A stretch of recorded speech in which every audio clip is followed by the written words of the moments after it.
અભય થઈને નિષ્પક્ષતાથી નિરપેક્ષ રીતે વાસ્તવિકતાનો અરીસો રૂપી સચોટ માહિતી લાવતો સત્યની સાથે અભય ટાઈમ્સ।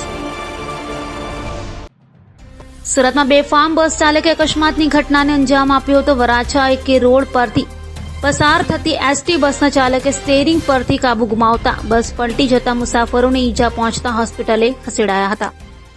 સુરતમાં વારંવાર ભારે વાહનના ચાલકો અકસ્માતની ઘટનાઓને અંજામ આપી રહ્યા છે, ત્યારે મોડી રાત્રે વરાછા એકે રોડ પર અકસ્માતની ઘટના બની હતી। વાપી ડેપોથી દાહોદ જઈ રહેલા એસટી બસના ચાલકે વરાછા એકે રોડ પર બેફામ કાર હંકારી હતી, જેના સીસીટીવી પણ સામે આવ્યા છે।